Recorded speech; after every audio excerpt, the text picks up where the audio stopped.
Bienvenidos a un nuevo episodio en Desde el Barro Podcast. Hoy hablamos con Jesús y con Álvaro. Jesús es escritor y arquitecto y ha publicado su primer libro, Muerte en Albata, que va de un hijo que asesina a su padre y del cual ya ha vendido más de 900 ejemplares. Por otro lado, Álvaro es el fundador de la editorial Creaciones a la Limón, una editorial que ya lleva varios años operando, de carácter rural, y la cual pues le ha dado un montón de aprendizajes que nos comparte en el episodio. Así que sin más, os dejo con la entrevista.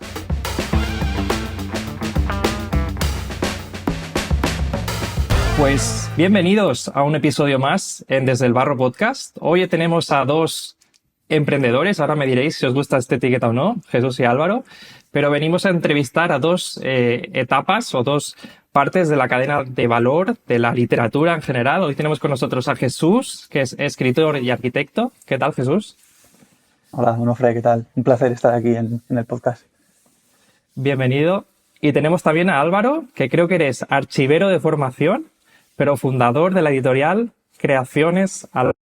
¿Cómo estás, Álvaro? Encantado de conocerte. Hola, ¿qué tal? Buenos días. Sí, efectivamente, yo de oficio soy archivero bibliotecario y pues efectivamente tengo esta editorial que se llama Creaciones a la Limón.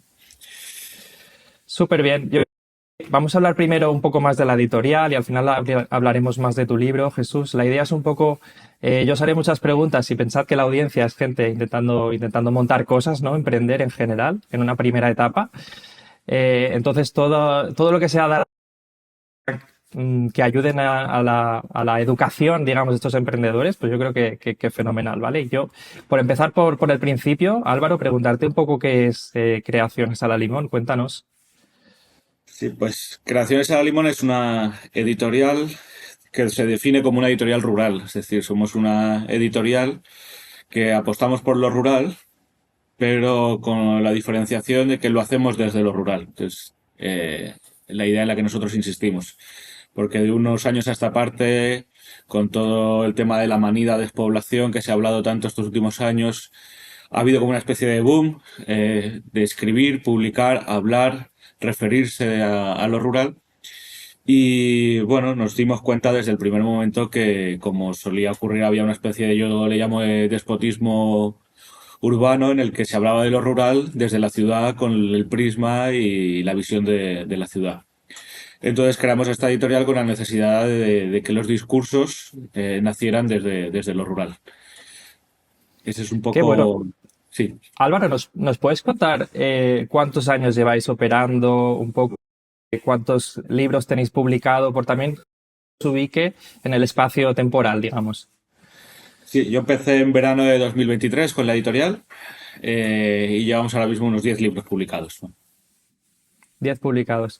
¿Y Sí. qué es lo que ocurre, ¿no? En esa primera etapa? ¿Por qué decides lanzar Creaciones a la Limón? ¿Cuál es la chispa, ¿no? Que prende la espera? Bueno, yo ya era una idea que llevaba en la cabeza hacía tiempo, ¿no? Como te digo, soy bibliotecario, entonces tocas muchos libros a lo largo de tu vida. Yo ya llevo en el oficio de archivero y bibliotecario desde 2007 que empecé, entonces te pasas toda la vida viendo libros y cogiendo ideas, viendo que te gustan, cosas que no te gustan, pensando si podrías aportar algo, si no.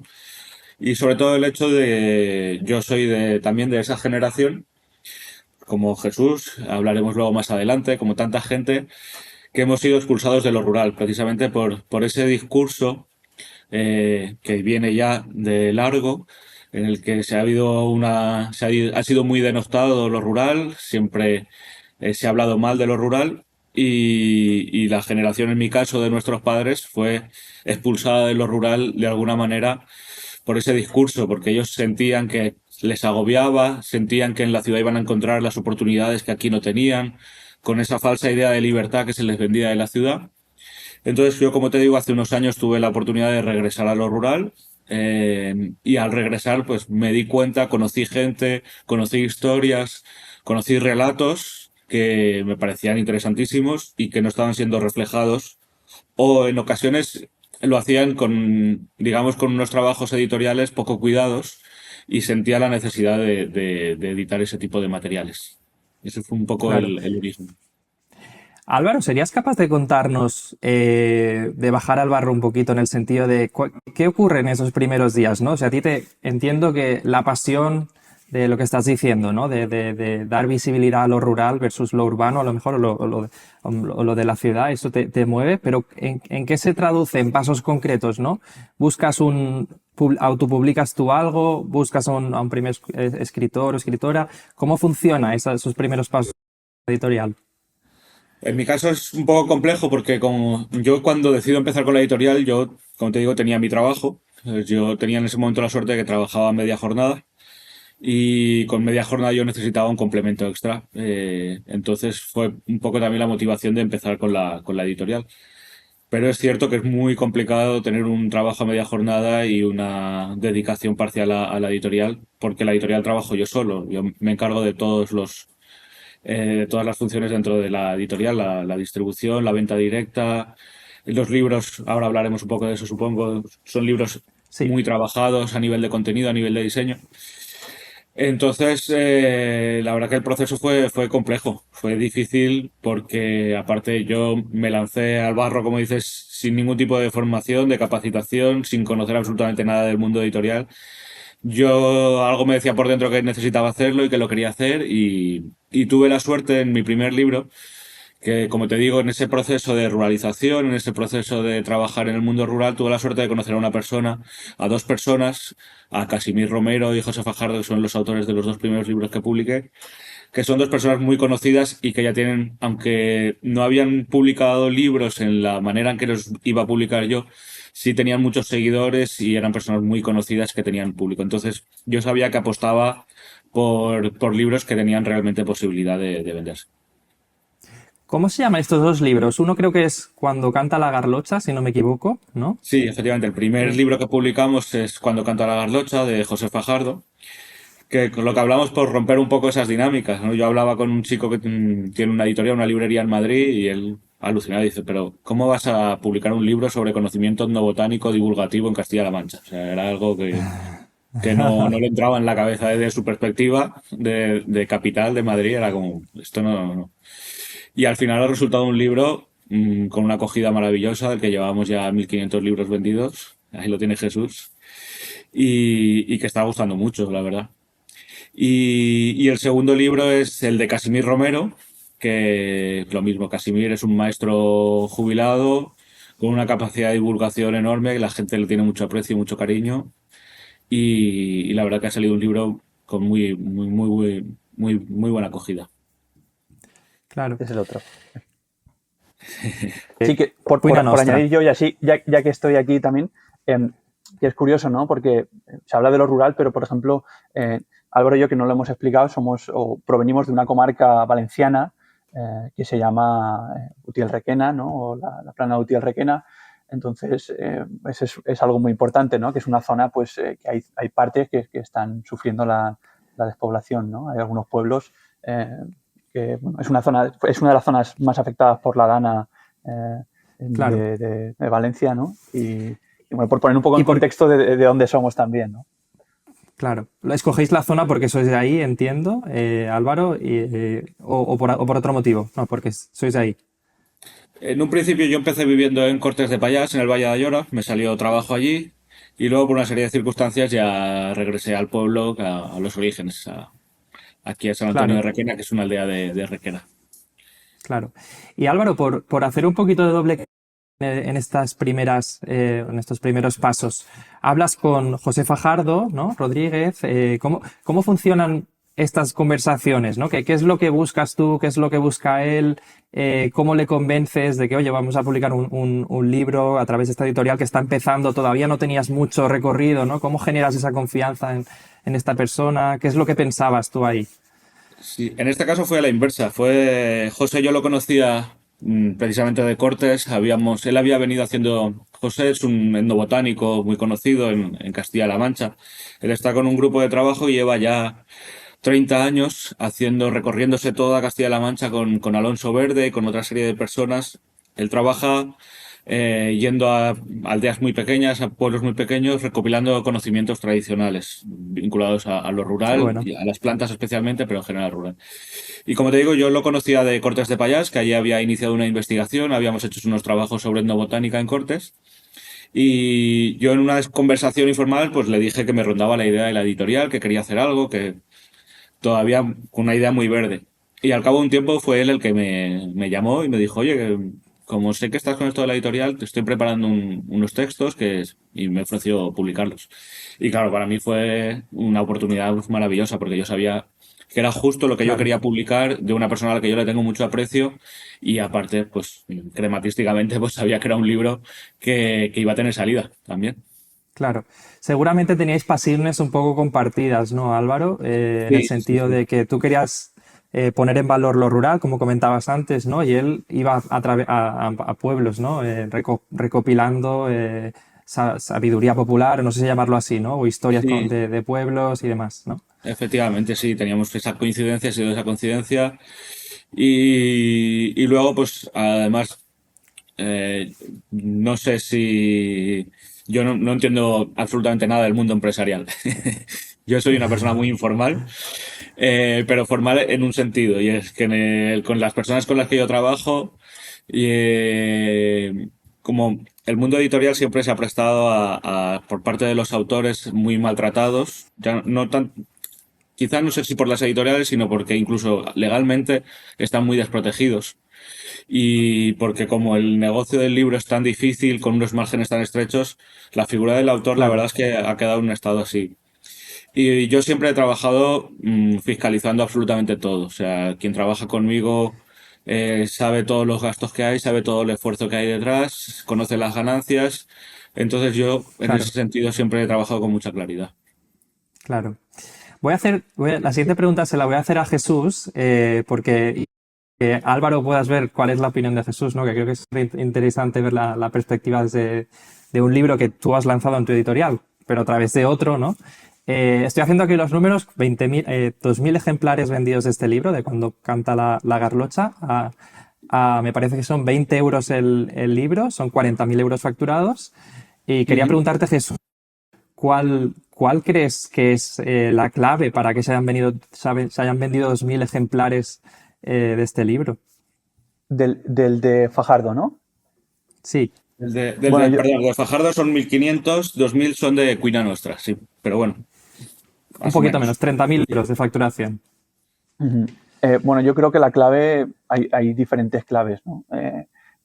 Quizá una de las más importantes es el personaje, ¿no? El autor del libro, José Fajardo, que es una persona a la que conoce mucha gente, eso hace mucho, ¿no?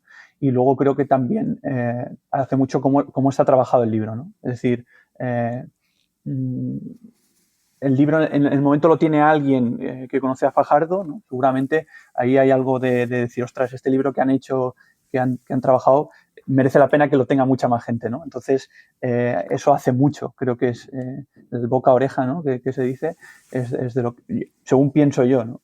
Entonces, creo que esas deben ser las dos claves más importantes. Es decir, que a Fajardo lo conozca gente y luego lo que hay dentro del libro que merece mucho la pena conocerlo, ¿no? Esos para mí son seguramente las claves que han hecho que funcione. Claro. No sé si estás de acuerdo, Álvaro, pero me parece un debate interesante saber tu opinión sobre qué es lo que se necesita para que un libro tenga salida, ¿no? Cómo se vende un libro y cómo funciona un poco la psicología de la venta de un libro, que creo que ahí tendréis ya bastantes aprendizajes. Es muy difícil porque hay aspectos que no manejas y que no dependen de ti, o sea, que no puedes intervenir en ellos. O sea, como te digo, mm, yo soy el primer sorprendido por cómo han funcionado los libros. Sí que es verdad que algo de responsabilidad y de culpa de trabajo hay detrás, evidentemente. Pero ha habido un golpe de suerte también en muchas ocasiones. El libro, como dice Jesús, el libro ha gustado mucho. Ha habido mm, pues una comunicación boca a oreja del libro. Lo que hemos trabajado nosotros, por ejemplo, nosotros hemos trabajado mucho a nivel de presentación.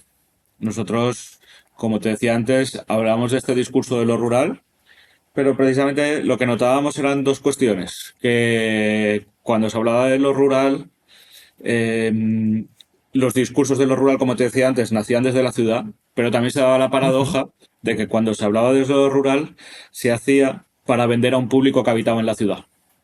¿Vale?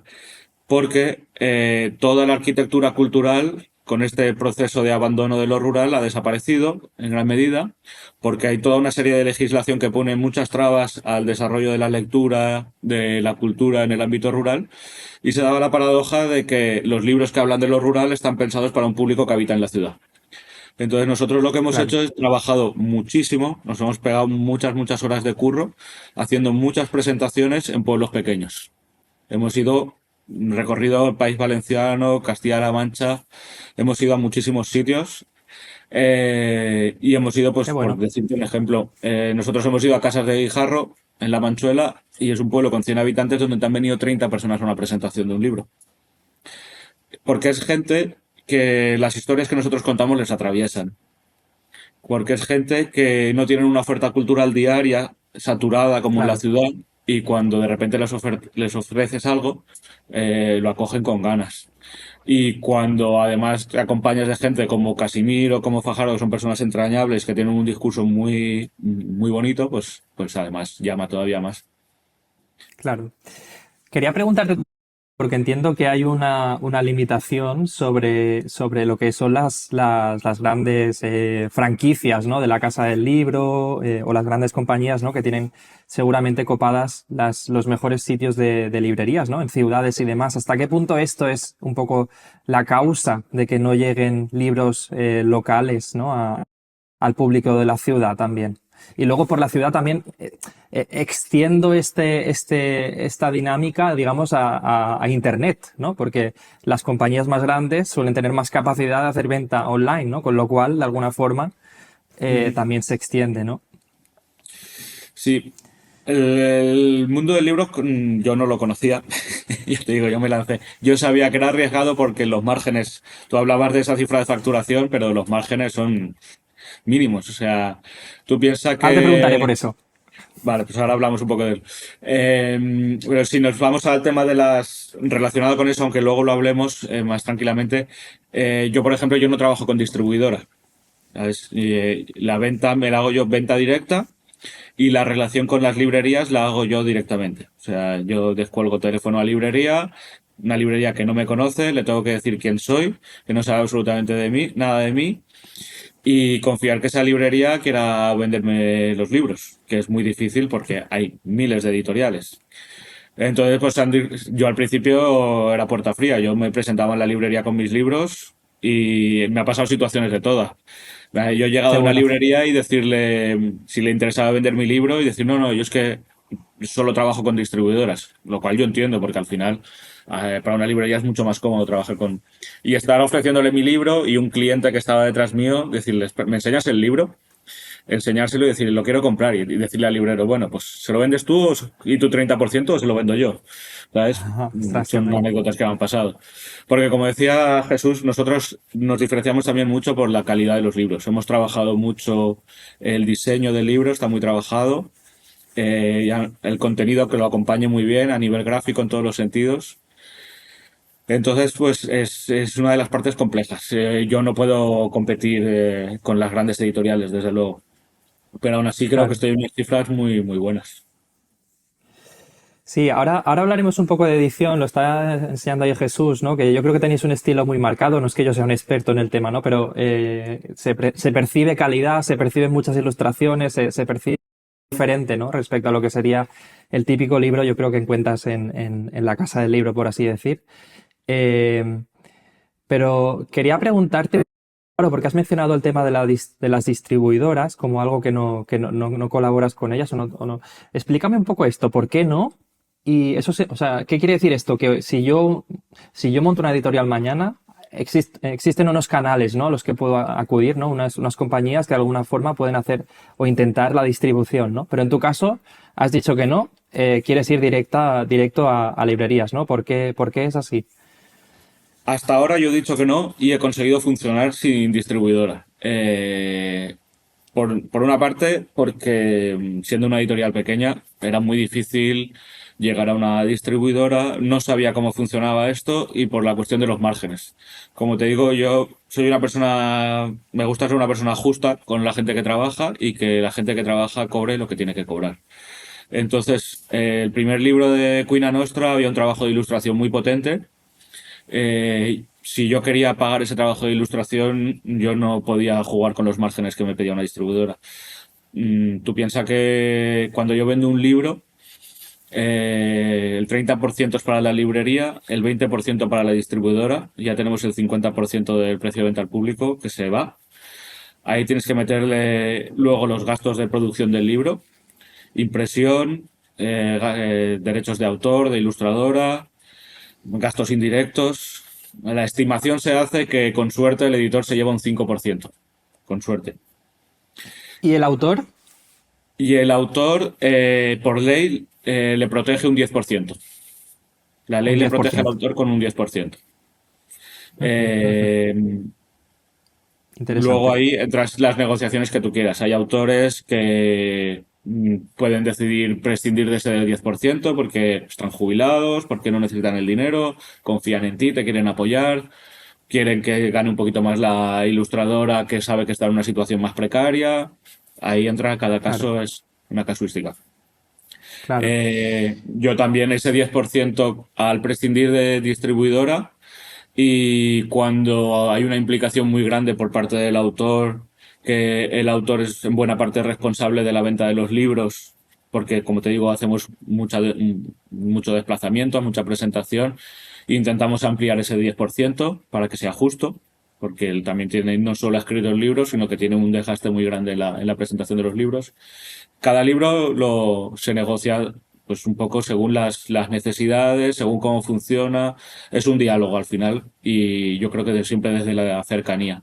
Cada libro que he Claro. trabajado, la gente me conoce, sabe que por dinero no va a haber discusión, porque no hay dinero. Y cuando hay son cantidades que no pueden llevar a una discusión. Sí. Y sobre todo porque hay unos intereses, y entender desde el principio que hay unos intereses comunes en que funcione. Cuesta mucho, sin duda una de las grandes, unos grandes retos de distribución, y por eso ahí las distribuidoras son capaces de monetizar, ¿no? Porque tienen, entiendo, la capilaridad de poder llegar a muchos lugares. Pero aún así, me parece muy interesante vuestra forma de aproximarlo, ¿no? Y quería preguntarle a Jesús un poco qué es lo que busca el autor en una editorial o un editor, ¿no? ¿Cómo funciona esto? Porque ya os digo, si miráis los libros de Creaciones a la Limón, ¿no? De la editorial, una calidad que yo a veces no aprecio en otros libros. Te cuento un poco mi experiencia. Es verdad, por ejemplo, esto, Vicent, que es el que tuvisteis, el autor que tuvisteis aquí en el podcast, ¿no? Hace un tiempo, él ha publicado varios libros, entonces él tendrá una opinión diferente a la que puedo dar yo. Yo solo he publicado por ahora un libro. Entonces, no tengo mucha experiencia trabajando con editoriales y yo, por suerte, por ejemplo, pues creo que caí con Álvaro y en ese aspecto he tenido mucha suerte porque he hablado también con otros autores y me han hablado, ¿no? de lo que suele pasar con las editoriales, ¿no? Yo no sabía qué buscaba. Yo lo que buscaba al principio era que alguien publicara la historia, ¿no? Eso es un poco lo que quieres. Es decir, quiero que esta historia se publique, ¿no? También es verdad que, por ejemplo, yo cuando conocí a Álvaro, vi que él estaba radicado en esta zona, ¿no? En la zona de donde nosotros somos, o donde somos originarios. Entonces dije, ostras, pues para la historia que yo estoy contando, creo que es muy importante que esta historia la publique alguien de allí, ¿no? Entonces yo le daba mucha importancia a eso. Y luego, pues es verdad que quieres que la historia, que lo que aparece dentro, ¿no? Quede lo mejor posible también y que que a la gente le guste, ¿no? Entonces, de eso Claro. también depende muchísimo un editor. El trabajo que hace una editorial en gran parte está ahí, ¿no? En cuidar el producto, ¿no? Entonces, eso Cuenta también... si quieres, Jesús, en lo que consiste la historia del libro, porque ahora recuperamos, digamos, la editorial, el hilo conductor de la editorial, pero por adelantarnos un poquito a Muerte en Albata, que es el título, Ujú. por cierto, sí que es verdad que dices que acabas de empezar, pero ya llevas más de 2 ejemplares vendidos, ¿no? Que se dice pronto, nada fácil. Bueno, sí, hemos tenido mucha suerte con eso, ¿no? La historia ha funcionado muy bien y eso también es algo que, claro, yo no tengo ni idea de lo que significa vender 900 ejemplares. No tengo ni la más remota idea porque no tengo un contexto, ¿no? O sea, Te ni falta con tampoco qué conozco. comparar. Claro, no tengo con qué. O sea, por ejemplo, claro, si me comparo con cuando canta la Garlocha o Cuina Nostra, digo, pues no he vendido mucho, pero claro, cuando hablas con otros autores, autores noveles de novela y tal, es cuando te das cuenta de que eso es algo que está muy bien, ¿no? Además, Entonces, sí 900 que, desde el mes de julio. Sí, claro, que Claro. han pasado 6 meses, ¿no? Sí, que es algo muy, muy interesante. A ver, la historia que yo cuento es una historia familiar. ¿Vale? Y ahora iremos hablando y se descubrirá también cuál es la clave de que haya funcionado, ¿no? Pero yo cuento una historia familiar, esto, digamos que en los años 30, en el año 37, en un pueblo del interior de Valencia, en la zona rural, en Campos Robles, ocurrió un asesinato. Y el asesinato consiste en que un hijo ahorcó a su propio padre, ¿vale? Esto está en la primera página, o sea, aquí no hay ningún spoiler. Entonces, mmm, ese hijo mató a su padre por unas razones, ¿no? Eh, y bueno, y yo lo que he hecho, bueno, que esta historia empezó con mi madre, porque mi madre es un poco la que investigó este suceso y ella es un poco quien me da a mí el relevo, ¿no? Y he sido yo quien la ha escrito, pero ella había investigado bastante. Entonces, eh, esto ocurrió durante la Guerra Civil, el asesinato de este hombre, y, y bueno, se mezclan muchas cosas, ¿no? Es una historia familiar, hay que conocer qué pasó para que llegaran a esa situación y luego también es muy importante qué ocurrió después de ese asesinato, ¿no? ¿Por qué? Porque el asesinato ocurre durante la guerra, luego acaba la guerra, el asesinato es por motivos familiares, no hay motivos políticos por el medio, pero la guerra está mezclada, la guerra civil española está mezclada por el medio y luego pues hay muchas consecuencias. O sea, es terrible lo que ocurrió en la familia, ¿no? Entonces, bueno, pues esa es un poco la historia, ¿no? Resumiéndola mucho y sin hacer spoiler. No sé Yo si Álvaro quiere quería añadir preguntar, algo que cree que puede venir bien. ha explicado muy bien. le, le voy a hacer una repregunta sobre esto, porque te pregunto, ahora que has contado el contexto de la historia y que creo que tienes un titular tan llamativo como que un hijo a su padre, ¿no? Preguntarte, Álvaro, cuando viene Jesús con esta historia, ¿no? ¿Qué buscas tú en el proceso de edición, ¿no? ¿Cómo funciona esa lógica desde la perspectiva de la editorial? Donde entiendo que primero validas que hay materia prima, ¿no? Que oye, que esto tiene sentido, pero luego buscas, ¿cómo enfocas tú el proceso de edición de esta historia primitiva que tiene Jesús? Ya te digo, yo soy muy suicida. Entonces, de hecho, la forma en que nos conocimos Jesús y yo, pues fue con un proyecto, por medio de un proyecto suicida. Yo había trabajado de archivero en Campos Robles, en el pueblo de Jesús, y estaba investigando buscando documentación para un libro que publicamos de una locura que sacamos, que es la historia del rock aquí en nuestra comarca, en la Tierra del Vino, en la meseta de Utiel Requena, publicamos una historia del rock desde el 63 al 2013, una barbaridad de libro de 500 páginas con 1000 imágenes, una locura. Y en ese Qué proceso de bueno. investigación yo recordaba que la Polla Records en el 84 había tocado en Campos Robles y se conservaba en el archivo un cartel de cuando pasó por el 84, en el 84 por Campos Robles. No sé, alguien le dio por guardar el cartel aquel en el archivo de Campos Robles, un cartel de un concierto de la Polla Records. Y fui a buscar el cartel y dio la casualidad que me encontré con Jesús, allí en el que estaba investigando precisamente para la novela. Yo puse un poco la oreja, mojeteé, que dijimos aquí, y escuché un poco lo que estaba hablando. Me ofrecí, como había trabajado de archivero, me ofrecí a echarle una mano si necesitaba algo de la investigación y me contó pues la investigación que estaba llevando, la historia. A mí en cuanto me contó la historia, y yo supe que era una historia que, vamos, la quería publicar clarísimamente porque es una historia A priori yo en la editorial yo no quería publicar novela porque la novela es muy complicada. El ensayo sí que es más fácil de vender y yo no tenía intención de publicar novela, pero cuando escuché la historia de Jesús, o sea, es que tenía que publicarla porque era una historia muy potente. ¿Y qué relación hubo aquí? Porque entiendo que os ponéis a discutir un poco, ¿no? Del formato, el título, hay cosas, ¿no? Que básicos. Por ejemplo, ¿qué debe tener un buen título, Álvaro, bajo tu punto de vista? Ahí hubo pelea por el título. Hubo una negociación fuerte por el título. Yo en mi caso, yo la verdad es que Jesús tuvo mucha paciencia, porque yo soy una persona que me meto mucho en los textos de los autores, porque yo sí que creo que en la figura del editor han nacido muchas pequeñas editoriales donde se juega a publicar mucho, más que a cuidar los libros, a publicar muchos libros, ¿no? Esto es tú puedes eh, y hacerlo, pero sin cuidar un poco el contenido, por decir de alguna manera. Se piensa muchas veces, se da un servicio de corrección ortotipográfica y enseguida se lanza de cualquier manera, con una portada cualquiera, yendo a un 17x24, un formato lo más barato posible, con una edición. Yo soy una persona que me meto mucho en los textos y en la novela de Jesús ha habido un trabajo de edición, aparte de la corrección que ha hecho la correctora profesional, ha habido un trabajo de edición, de leer, de asesorarle en algunas cuestiones históricas, de hacer muchas propuestas, de llegar a muchos acuerdos, acompañar mucho la redacción.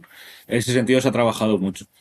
Y en el título, por eso te digo lo de la paciencia de Jesús, porque para un autor también que te toquen a veces lo que tienes escrito, pues, no es fácil de asumir, ¿no?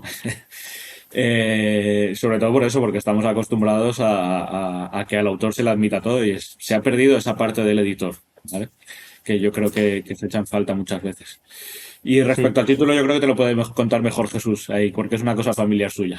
De todas formas, emprendedores también, ¿eh? Enamorarte de tu producto, de lo que estás haciendo, pero es bueno en general escuchar feedback, yo diría. O sea que, bueno, Jesús, cuéntanos lo del título. Sí, yo por un poco por la edición y termino con lo del el título. Yo cuando empecé a relacionarme con Álvaro, esto pues algo que entiendo que la gente sabrá o se podrá imaginar cómo funciona, ¿no? Que es, pues tienes un documento abierto, ¿no? Y en un Drive o de estos, y ahí pues un poco está el texto y se va trabajando, ¿no? Y el editor te dice y tal. Entonces, yo recuerdo que cuando empecé a trabajar con Álvaro, hablé con una persona que había publicado un libro y le dije, el editor me está proponiendo muchas cosas y correcciones y tal, y me dijo, bueno, hay dos tipos de edición, ¿no? Están los editores, como contaba Álvaro, que no se meten en absolutamente nada, porque casi que no quieren ni responsabilidad de lo que pasa en ese texto, solo publicarlo, ¿no? Y hay gente que se implica, ¿no? Entonces, y me dijo, y si se está implicando, es buena señal, porque significa que lo ha leído, que le preocupa. Entonces, yo cuando me explicaron esto dije, vale, entonces es muy buena señal que Álvaro esté metiendo mano en mi texto, ¿no? Entonces, bueno, es un proceso y yo iba con toda la humildad de decir, yo no he escrito nunca, entonces es bueno que él intente ayudarme, ¿no? Y más hablando de una novela histórica, ¿no? Hablando de hechos reales, de la guerra civil, entonces yo veía que Álvaro intentaba, pues, no me juzgaba, pero me decía, ¿estás seguro que esto ocurrió así? ¿Sabes? Porque eso es muy importante cuando hablas de hechos históricos, porque yo entiendo, una cosa de las que le decía a Álvaro es, vale, Álvaro, esto lo importante es que no estoy diciendo que los elefantes vuelan, ¿no? Que es algo que cuando hablas de una novela histórica tienes que ir con mucho cuidado de no poner algo que es imposible que ocurriera. Entonces, en eso Álvaro también iba con muchísimo cuidado de que lo que publicáramos estaba documentado, ¿no? Y luego con el título, se daba una circunstancia que, como he contado antes, mi madre es quien me pasó el relevo, ¿no? Con la historia. Es decir, mi madre es quien inicia la historia. Entonces, ella desde el principio tenía un título pensado. Claro, yo vi que a mi madre, entre comillas, yo le había quitado la historia porque, bueno, hay que contar que mi madre no escribe esta historia porque a ella le diagnostican Parkinson en 2016. Entonces, bueno, pues yo le iba preguntando cada cierto tiempo si ya se iba a lanzar a escribir la historia y ella me decía, es que no me veo, es que no puedo, es que no tengo energías. Entonces pasaron los años y ahí es cuando me lanzo yo a escribirla, ¿no? Cuando vi que ella seguramente no iba a poder. Entonces, pero aún así yo siempre quería respetar un poco que ella fuera quien había hecho la investigación, quien había, la culpable de todo, ¿no? Entonces, claro, cuando empezamos a hablar del título, teníamos una especie de lista ahí con nombres posibles claro, y yo le comentaba a mi madre los nombres que teníamos en la lista y no le gustaba ninguno. Y yo ella digo, es que solo le gusta el que ella ha propuesto, ¿no? Entonces fue muy difícil, a mí me salía muy mal, claro, fue muy difícil porque yo estaba como un poco entre la espada y la pared, ¿no? Y la espada era uno y la pared era el otro, ¿no? Entonces yo me sabía muy mal que mi madre, joder, pues que se molestara o no sé, que la pobre dijera, es que no he podido decidir ni el título, ¿no? Entonces, bueno, pues ahí hubo una negociación muy interesante con Álvaro en la que creo que, bueno, yo me salí con la mía, pero bueno, porque hay un futuro que ya veremos, no sé si lo podemos contar o no, pero en el futuro creo que Álvaro se saldrá con la suya. Entonces, es un poco ahí que la negociación creo que salió bien. Claro. Al final entiendo que en productos digitales esto, Álvaro y Jesús, funcionaría de la siguiente manera. Tú harías una campaña, ¿no? Donde pondrías los dos títulos y los enfrentarías. Pondrías una audiencia, mira, por aquí 1000 personas van a ver esto, por aquí mil otras van a ver el otro, ¿no? Y entonces, en función del resultado, yo creo que se elegiría el que objetivamente, pues al final venda más, ¿no? Que es un poco también el kit de la cuestión, pero Álvaro, quería preguntarte, porque tú estás en el día a día de la editorial, estás rodeado de escritores, ¿no? O escritoras, pero estás solo, digamos, ¿no? En la operativa. Cuéntanos cómo es un poco tu día a día. Horrible.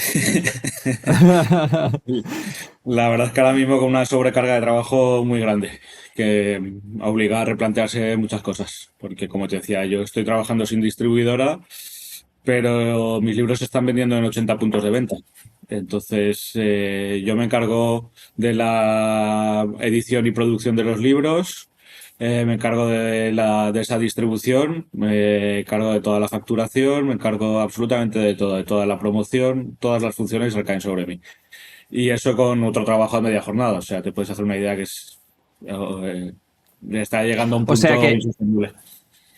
no, pero a mí me gusta porque, o sea, estoy convencido primero de que sabes mucho más de empresas que de lo que has dicho al principio, de que no sabías, ¿no? Porque precisamente estás bajando al barro, estás yendo a la operativa, que que está muy bien, ¿no? Y yo creo que también te permite tener información, ¿no? Pero tienes aquí, ¿cuáles son los cambios que tienes pensados? ¿Tienes pensado algún cambio? ¿O de momento estás ahí en un proceso de reflexión sobre esto? Sí, como te digo, bueno, lo que nos pasa a muchos autónomos al final, que tienes la sobrecarga de trabajo, es difícilmente asumible, pero el beneficio de esa sobrecarga de trabajo no es suficiente como para poder externalizar determinadas cuestiones o contratar personas. Estás en ese Claro. limbo muchas veces y es una situación compleja, tomar una decisión. Sí que quiero hacer una prueba, trabajar con distribuidora, porque todo el trabajo administrativo y de contabilidad es muchísimo. Claro, piensa, es revisar stock con llamadas de teléfono continuamente. Ya no solo eso, los envíos me encargo yo, albaranes, facturación, reclamación de facturas. Un montón Combinar de eso con cosas. todo el proceso de producción de libros, que como te digo, yo me involucro mucho en la edición, son libros que trabajamos mucho a nivel gráfico, es muy difícil. Entonces, por una parte, estoy pensando en empezar a trabajar con distribuidora. Y por otra parte, profesionalizar un poco también el tema pues de la visibilidad de la editorial, del marketing, de la promoción, Claro, que también me lo hago yo muy casero todo. claro. Funciona, porque una de las sorpresas que he tenido yo, pues por ejemplo con el libro de Casimir, es que yo no he sacado nota de prensa ni he anunciado el libro por ningún... Y es un libro, la editorial ha salido en El País Semanal, ha salido en Apunt, ha salido en un montón de medios nacionales y del país valenciano, y sin mover yo un dedo, que es algo que me ha sorprendido mucho también. Pero es Claro, verdad que el siguiente paso que me ocurre es que la traducción de la visibilidad en ventas es como lo que cuesta realmente. Creo que está claro. tan colapsado todo que es muy difícil. Pero Álvaro, déjame también decirte que las personas como tú, creo que tenéis una ventaja competitiva, si queréis, respecto al resto de población, que es que precisamente historias, ¿no? Y esto es muy importante, porque no sé si habéis escuchado el episodio con Miguel. Él también fue capaz de montarse un perfil de Instagram y de TikTok donde habla de personajes de ciencia ficción y demás. Y el tío no sé cuántos millones de impresiones tiene. Luego habría que preguntar exactamente cuántas de estas han acabado en venta, ¿no?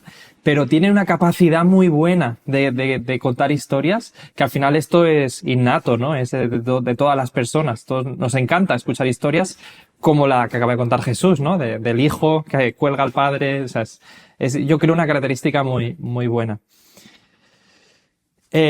Jesús, por retomar el tema del libro, ¿cuánto tiempo tardaste en escribirlo desde que tomas lo que había, la investigación que había empezado tu madre, ¿no? ¿Y qué fue lo más difícil para rematarlo?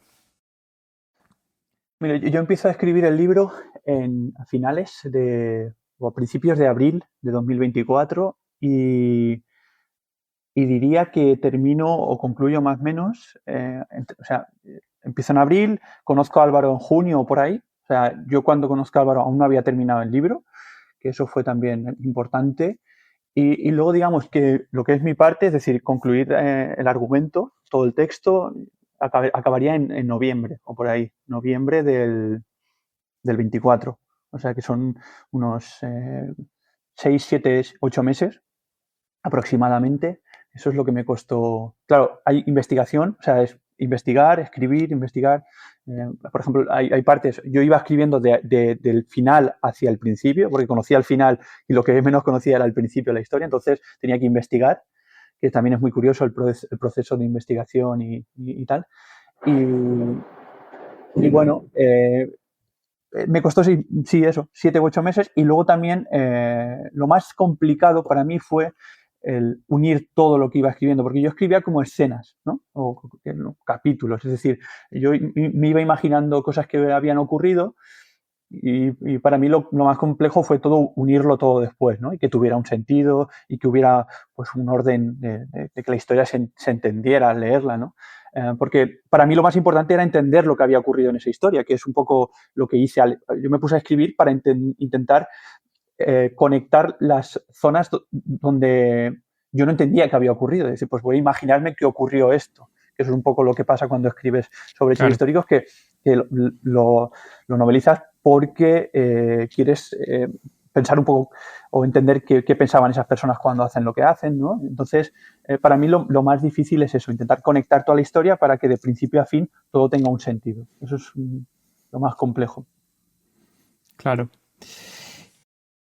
Os quería preguntar a los dos, si quieres empezar con Jesús, ¿dónde se encuentra la pasión? Es una pregunta un poco más abstracta, yo creo, la más abstracta de la entrevista, pero te lo pregunto porque muchas veces para empezar un proyecto, un libro, una edición, un software, una tienda de lo que sea, a veces no solo el argumento económico nos sirve, ¿no? Tiene que haber algo más. Y claramente vosotros este algo más lo habéis encontrado. ¿Cómo se encuentra, tú crees, la pasión para empezar un proyecto como un libro?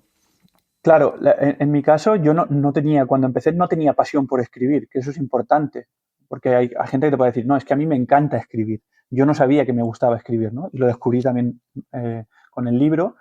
Tampoco había pasión pensando que iba a vivir de esto o a ganar mucho dinero, porque no sabía ni si lo iba a publicar o no. O sea, yo empecé escribiendo por escribir la historia y luego ya veríamos, ¿no?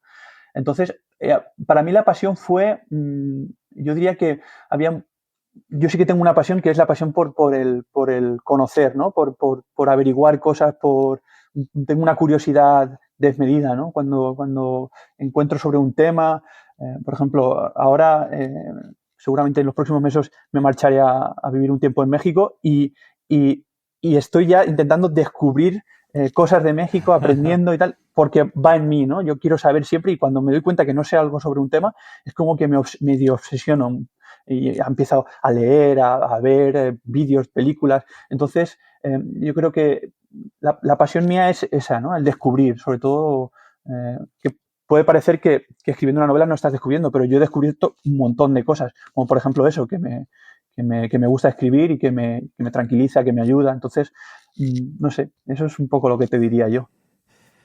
Y en el caso de Álvaro, Yo creo que hay una palabra, lo ha resumido Jesús, en una palabra se puede resumir, es la curiosidad. Yo creo que cuando eres una persona con curiosidad, alguien que le gusta leer y alguien que le gusta publicar libros, es porque es una persona curiosa. Y, y ver el valor de las cosas que muchas veces quedan soterradas y es como un reto, ¿no? El valor que tú le encuentras a una persona, ser capaz de presentarlo de un modo que sea atractivo y que otra persona empatice contigo y sea capaz de ver ese valor que tú has visto en esa historia, en ese relato, en esa anécdota. Forma parte del trabajo para mí de la editorial. claro, También ya te decía, la revalorización del discurso, en este caso del discurso de lo rural. claro. Y en mi caso también el hecho de son libros muy evocadores. Son los libros que yo publico. Digamos que cuando tú coges un libro, pues puedes, al abrir una página y leer una página, te puede desde dentro invocar algún recuerdo, pero a mí me pasa que con los libros que tengo yo muchas veces la reacción que a mí me gusta mucho ver es que cuando, como yo te digo, vamos a hacer presentaciones a pueblos, a mí me gusta mucho fijarme cuando alguien abre un libro, lo primero que hace muchas veces es mostrárselo a la persona que tiene al lado, a un lado o a otro. Y es el libro como una herramienta de memoria colectiva de un relato que has conocido tú y que está generando un discurso y un recuerdo, un traer al presente. Yo quiero comentar Interesante. que la función del editor también a veces es curiosa porque el editor publica el libro, ¿no? Es el que trabaja la expresión a la limón, ¿no? A la limón significa hacer algo entre dos personas, ¿no? Y es un poco, no sé, bueno, creo que es exactamente esa la definición, ¿no? A la limón es... Entonces, es muy curioso como el editor trabaja como muchísimo en que eso salga adelante y luego en el momento eso sale adelante, es el primer responsable en que se venda, pero no tiene absolutamente ningún protagonismo. Es decir, el autor es el que va a las presentaciones o si te hacen alguna entrevista, tú estás en todo eso, pones tu cara, pero al editor casi que ni se le conoce, ¿no? O sea, si a no ser que Álvaro se exponga un poco y tal y diga creaciones a la limón soy yo, pero si no, es que no se sabe absolutamente de nada de esa persona. O sea que no hay un protagonismo, no tiene un, es totalmente lo contrario. Es más un estratega, segundo, ¿no? Un estratega, alguien que está pensando, ¿no? Cómo eso se y tiene que acabar trabajando, sí. de empaquetar y demás, ¿no? Chicos, yo os quería preguntar, porque aquí hablamos mucho de tecnología, de innovación también, ¿no? Y me interesa mucho saber vuestra perspectiva sobre la inteligencia artificial en general, ¿no? ¿Creéis que va a ser una herramienta útil para vosotros? Y luego también, otra que tengo es, ¿creéis o descartáis que en el futuro los humanos consumamos contenido creado por bots? ¿Cómo veis esto? ¿Cómo veis el futuro? Bueno, Jesús es más ingenieril que yo. Yo todavía no he utilizado la IA en ningún momento, para nada. No por un negacionismo así antitecnológico, ni por una posición ideológica clara. No tengo construido un discurso todavía. Entiendo porque no me entiendo que es un mundo muy amplio, con unas funcionalidades muy amplias y que entiendo que para determinadas cuestiones pueda ser útil. En el ámbito creativo yo no la necesito, no es una herramienta, la IA de la que estamos hablando, yo Luego hay herramientas digitales que son muy similares a la IA, que por ejemplo, ahora mismo hacer búsquedas masivas, como puedo hacer con los procesos de digitalización, en mi caso, que trabajo documentándome mucho para determinados libros, pues hacer búsquedas masivas que puedo hacer con lecturas de reconocimiento de caracteres, que es algo que lleva ya muchos años de recorrido en catálogos, en procesos de digitalización, es muy cómodo. Pero al proceso creativo son las antípodas de lo que plantea Creaciones a Limón. De hecho, una de las ilustradoras con las que trabajamos, Aneta Tarmocas, que es la ilustradora de Cuina Nostra y de Cuina Paisatge Caliu, ella precisamente habla de lo contrario. Ella habla de los procesos, lo necesario y lo importante de los procesos. En esta sociedad de la inmediatez, de conseguirlo todo ya, estamos abandonando los procesos. El trabajo de ilustración de Claro. Aneta es un trabajo muy artesano, muy manual. Las ilustraciones de Aneta están hechas con grabados, son carvados pieza a pieza, que luego digitaliza, le da color, es un trabajo. Entonces, Creaciones a la Limón es precisamente lo contrario de lo que es la inteligencia artificial. Nosotros estamos hablando de una inteligencia emocional, estamos hablando de conocimientos adquiridos y transmitidos de generación en generación.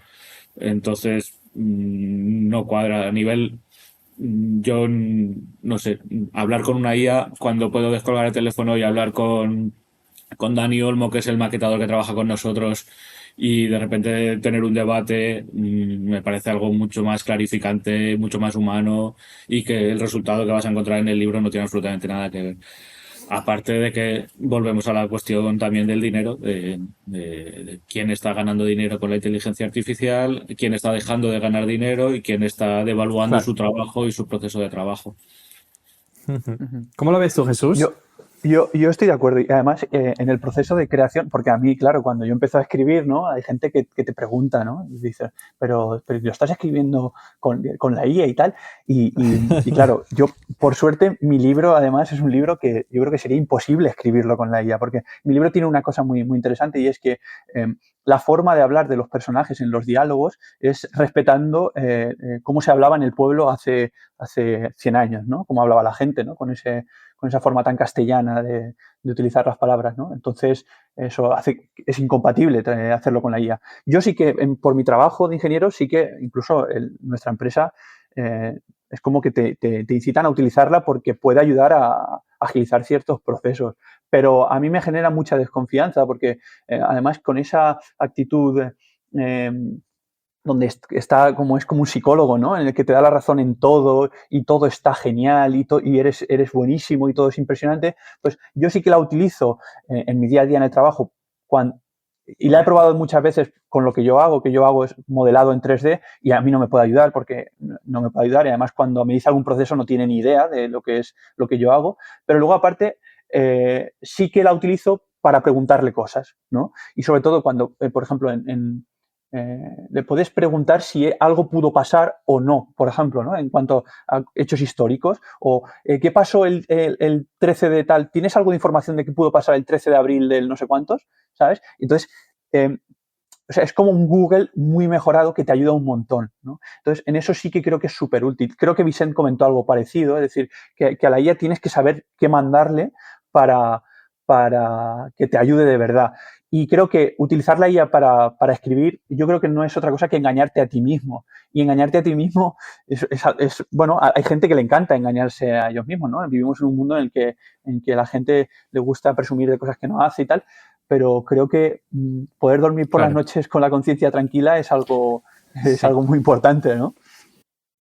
Yo creo que seguramente esto juegue, yo lo pienso de verdad, en favor de editoriales como la tuya, Álvaro, en este caso, porque creo que cuando haya tanta oferta de contenido creado de forma digital, que recordemos no tiene ningún cuello de botella, o sea, potencialmente puedes tener muy rápido 100.000 libros, pues los tienes mañana, 100.000 libros. Pero precisamente cuando haya este boom de oferta de libros creados, o de libros, ¿no? De contenido creado por robots, va a haber un retorno, yo creo, no, yo es que quiero leer humanos, ¿no? Va a ser más interesante, va a haber más incentivo a ir a consumir contenido por humanos, creo yo. Pero bueno, chicos, yo, no yo sé. creo que está pasando un poco, por comentarlo, que esto de que ahora hay una especie de boom de que la gente por leer y de comprar libros y tal, creo que a la gente le está pasando mucho, que la gente está volviendo a querer cosas de verdad, ¿no? Cosas de dejar de leer por el móvil y tal, y la gente quiere volver un poco a eso, a disfrutar de coger un libro, poder disfrutarlo, poder leerlo y tal. Entonces Sí. va un poco relacionado con esto que dices tú, ¿no? Que cada vez la gente va a volver más a lo tradicional, a lo hecho a mano y tal. Creo que eso... Al final a lo escaso. ¿Qué será lo escaso? El contenido bueno creado por autores de verdad, ¿no? Eso va a ser muy escaso porque va a haber mucho de lo otro, ¿no? De fast food, digamos, en este sentido, ¿no? Yo creo, chicos, llevamos ya más de 50 minutos. Intentamos hacerlos un poquito más cortos los episodios. Espero que os hayáis sentido bien en la entrevista, que os haya gustado. Y os esperamos por aquí de vuelta en unos meses o en un tiempo para que nos cuentes también, Álvaro, cómo te ha ido la prueba con distribuidores, para que Jesús nos cuente su etapa en México y si has vendido libros por ahí. Así que nada, quedáis invitadísimos hasta la próxima. Muchas Muchas gracias. gracias, Onofre. Yo os animo a que leáis el libro de Jesús porque realmente es un libro que está gustando mucho, que Jesús se lo está trabajando y se lo está currando mucho. Y es un libro, si me permites para concluir, nosotros Claro que sí. como editorial no buscamos textos literarios de una calidad excelsa. Nosotros somos conscientes de la realidad. Jesús es ingeniero y a mí siempre me gusta decir que Jesús hace puentes. Jesús ha tendido un puente precioso entre el pasado de su familia y el presente actual. Ha cogido un contexto histórico tan difícil como el de la guerra civil, la posguerra, tan polarizado ahora que está tan de moda la palabra, y ha sido capaz de contar una historia en ese contexto que le está llegando a mucha gente que se está dando cuenta que se puede llegar a ese momento histórico con otra perspectiva diferente, como ha planteado Jesús. Yo creo que Jesús ha construido un relato, como ingeniero que es, ha hecho un relato muy bien construido, con una lectura muy ágil, muy interesante. Y de ahí el hecho de que se esté vendiendo tanto, porque yo creo que está apostando ha enfocado un momento de la historia con una perspectiva diferente. Claro. No, y la gente quiere conocer, yo creo, la historia, ¿no? En este caso del pueblo, ¿no? Pero también en general de la guerra civil. Y yo creo que es muy interesante. Chicos, nos vamos siguiendo. Un abrazo y gracias por pasar. Muchas gracias por Venga, invitarnos. hasta luego. Hasta la próxima. Que vaya bien. Hasta luego.